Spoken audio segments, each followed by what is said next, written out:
Assalamualaikum warahmatullahi wabarakatuh. Apa kabar semuanya? Salam hangat dan salam sejahtera. Selamat berjumpa kembali di pelajaran administrasi transaksi kelas 11 BDP. Yang kali ini akan membahas mengenai prosedur pencatatan administrasi transaksi. Sebelum mulai pembelajaran, alangkah baiknya kalian untuk senantiasa berdoa agar kita diberikan kesehatan dan tetap semangat untuk terus belajar, walaupun di masa pandemi COVID-19 ini.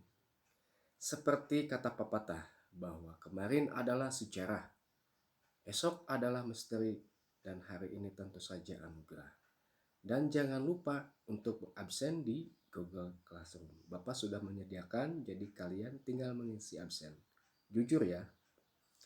Baik, kita mulai pembelajaran kali ini ya. Materi pokok kita adalah prosedur pencatatan bukti administrasi transaksi. Di sini ada indikator pencapaian kompetensi yang harus kalian jalani. Yang pertama adalah kalian harus tahu apa itu pengertian bukti transaksi. Kemudian menganalisis jenis-jenis bukti transaksi.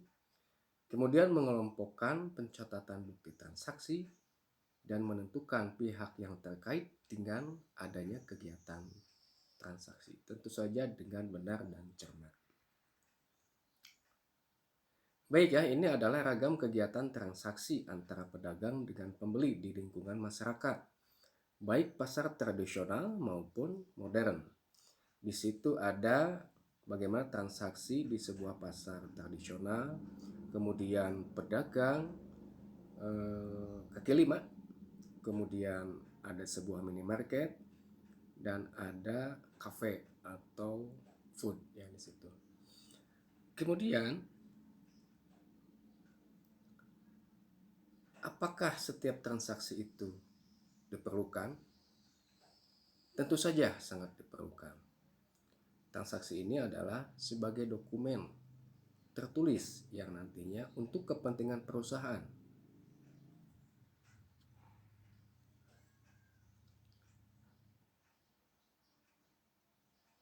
Kemudian, apa itu bukti transaksi? Nah, sebelum kita lebih jauh mengenai apa itu bukti transaksi, kalian harus tahu dulu apa yang dimaksud dengan transaksi. Bahwa transaksi adalah peristiwa kejadian aktivitas bisnis yang dilakukan oleh perusahaan. Kemudian,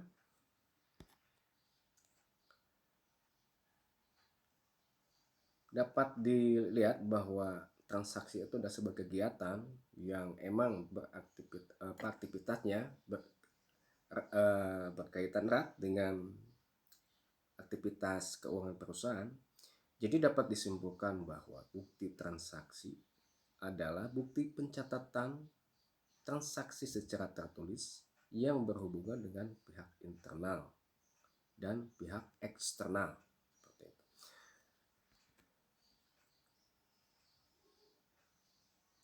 Selanjutnya, jenis bukti transaksi itu ada dua. Yang pertama adalah bukti transaksi internal dan yang kedua adalah transaksi eksternal. Bukti transaksi internal adalah bukti pencatatan setiap transaksi yang terjadi di dalam suatu perusahaan.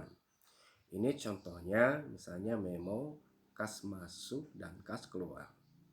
Kemudian yang kedua ada bukti transaksi eksternal. Bukti transaksi eksternal adalah suatu bukti pencatatan setiap transaksi yang terjadi di dalam perusahaan. Atau maaf, di luar perusahaan ya. Contohnya seperti kwitansi, nota faktur, cek biliet, dan lain-lain. Nanti kita akan bahas bersama-sama. Kita bahas yang pertama dulu, jenis bukti transaksi internal. Yang pertama memo atau memorandum. Jadi bukti ini digunakan oleh seorang pimpinan yang mempunyai kewenangan untuk memerintahkan tentang hal yang bersifat urgen atau penting. Makanya harus cepat. Nah, itu bisa dilihat di situ bahwa bukti memo seperti itu, misalnya itu ada perintah kepada bawahan, ada di situ diskon khusus ya, berlaku pada tertera tanggal seperti itu. Kemudian lanjut, yang kedua, bukti yang internal itu adalah bukti kas masuk. Bahwa bukti kas masuk merupakan bukti transaksi atas peristiwa atau kejadian penerimaan uang secara tunai. Tentu saja yang dilengkapi oleh buktinya. Kalian bisa lihat di situ bahwa bukti ini ada 3 rangkap ya. Untuk penerima, untuk pembukuan, dan untuk kasir. Dan jangan lupa harus ditanda tangan. Kemudian yang ketiga ada bukti kas keluar. Bukti kas keluar ini adalah bukti dari kejadian transaksi tentang pengeluaran kas secara tunai atau pembayaran. Apa saja yang harus dikeluarkannya? Contohnya pengeluaran ATK atau yang sifatnya kondisional, ya, seperti itu. Bukti ini juga ada 3 rangkap, ya. Kalian bisa baca di situ. Dan yang paling utama adalah harus ditanda tangani. Selanjutnya, yang kedua adalah jenis bukti transaksi eksternal. Yang pertama kwitansi. Mungkin di antara kalian sudah banyak melihat kwitansi, baik mungkin kwitansi sekolah, kwitansi pembelian apa dan apa ya. Bahwa kwitansi ini adalah bukti penerimaan sejumlah uang yang ditandatangani oleh penerima uang. Tentu saja ini ditandatangani oleh penerima uang. Transaksi ini bisa dilakukan oleh siapapun, baik secara individu maupun perusahaan atau badan dan lain-lain. Kwitansi juga dapat dibubuhi materai apabila nominal transaksinya mungkin lebih dari 1 juta atau 5 juta. Kemudian yang kedua ada nota kontan. Nota kontan adalah dokumen yang dikeluarkan oleh perusahaan kepada pembeli. Nah, ini informasi terkait dengan nota kontan. Seperti misalnya ada nama perusahaannya, nomor nota, tanggal transaksi, jenis barang, dan lain-lain. Selanjutnya, ketiga ada faktur. Faktur merupakan dokumen tertulis mengenai barang yang dijual, baik jumlah dan harganya dalam transaksi pembelian atau penjualan kredit. Makanya dalam faktur ini terdapat 2, ada faktur penjualan dan ada faktur pembelian. Faktur penjualan yaitu diberikan kepada pembeli oleh penjual kepada pembeli. Sedangkan untuk faktur pembelian yaitu dokumentasi yang diberikan oleh pembeli untuk menyatakan setiap pesanan atau pembelian. Seperti itu.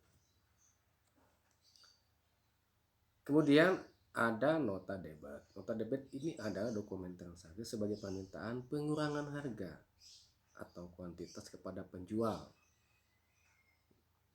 Seperti itu ya. Jadi ini ada istilahnya permintaan pengurangan. Seperti itu karena mungkin ada kerusakan atau kemungkinan lain-lain yang disebabkan harus mengurangi pesanan. Kemudian ada nota kredit, bahwa nota kredit adalah bukti transaksi penerimaan kembali barang yang telah dijual. Nota kredit dikeluarkan oleh penjual. Catatan bahwa nota kredit dikirimkan oleh perusahaan kepada pelanggan karena barang yang dijual tidak cocok. Seperti itu. Kemudian selanjutnya ada cek. Cek ini adalah surat atau wakat yang berisi perintah tak bersyarat dari nasabah suatu perbankan agar bank tersebut membayar sejumlah uang yang tertera pada surat tersebut. Jenis-jenis cek ini banyak ya. Ada cek unjuk, cek atas unjuk maaf, ada cek atas nama, cek atas pembawa, cek mundur, cek silang, dan cek kosong.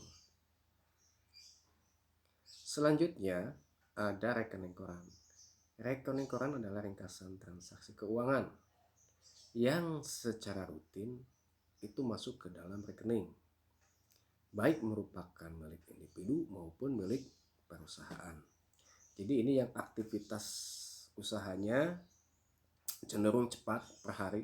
Contoh misalnya seperti SPBU atau agen LPG dan lain-lain. Selanjutnya ada girobiliet, bahwa girobiliet ini adalah surat perintah pemindahan rekening. Bedanya dengan cek, kalau giro ini tidak dapat langsung dicairkan tapi harus melalui rekening giro. Jadi antar giro seperti itu.